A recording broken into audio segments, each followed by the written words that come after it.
Жарты айдан соң әйелдер мен балалар құқығын қорғауды күшейтуге бағытталған екі заң күшіне енетін болады. Естеріңізге сала кетейік, отбасылық қарым-қатынастар мен кәмелетке толмағандарды қорғау саласындағы бұзушылықтар үшін жауапкершілікті заң деңгейінде күшейту қарастырылған. Жаңа нормалар тек ересектерге емес, балаларға да қатысты. Отбасында кәмелетке толмағандарға қатысты көрсетілетін күшпен және кемсітушілікпен күресудің мықты құралы болып табылады.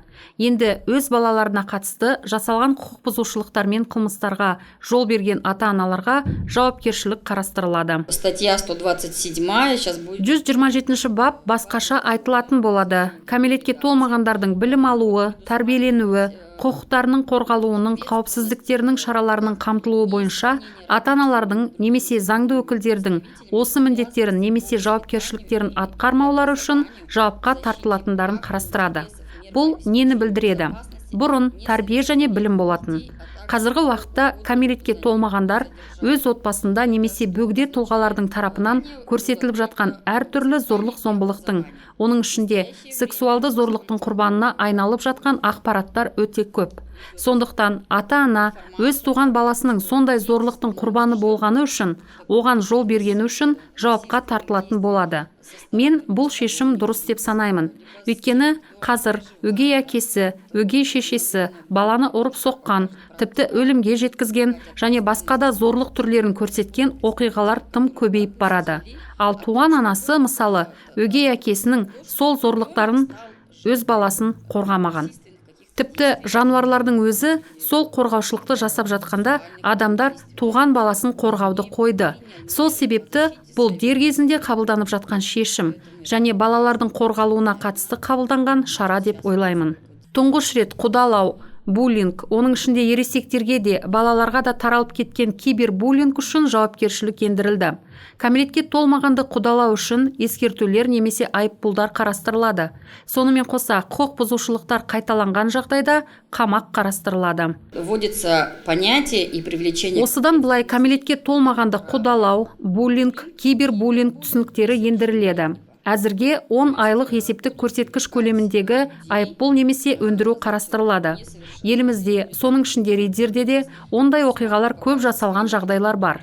Мәселен, бір балаға бүкіл сыныпты қарсы қою, оны құдалау, оған психологиялық қысым көрсету, бөлектеу, буллинг жасау, шектеу, жасы кішілерден ақша талап ету, жинау тағы басқасы.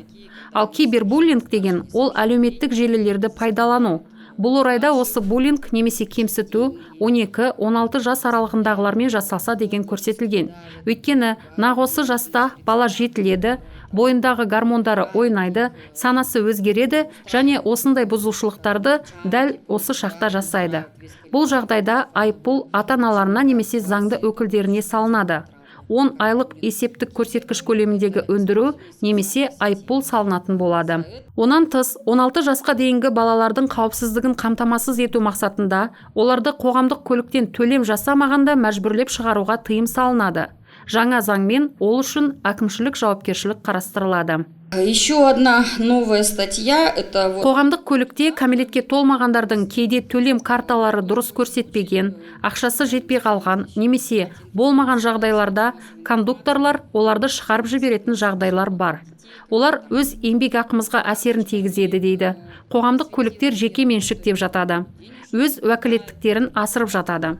Ал былай қарасаңыз, бала ғой, онда тұрған ештеңе жоқ, баратын жеріне жеткізе салуға болады. Жоқ, олар баланы мәжбүрлеп шығарады, содан кейін сол жүргізушілерге қатысты шағымдар түседі. Осының алдын алу үшін бап ендірілді. 16 жасқа толмаған әрі ата-анасынсыз, заңды өкілінсіз қоғамдық көлікте отырған баланы шығару үшін 5 айлық есептік көрсеткіш көлеміндегі айыппұл қарастырылады. Ата-аналар жұмыс істейді, балалар дербес жүруге мәжбүр болғандықтан, оларды қоғамдық көліктен мәжбүрлеп шығару үшін қарастырылатын айыппұл өте орынды ендірілді деп ойлаймын.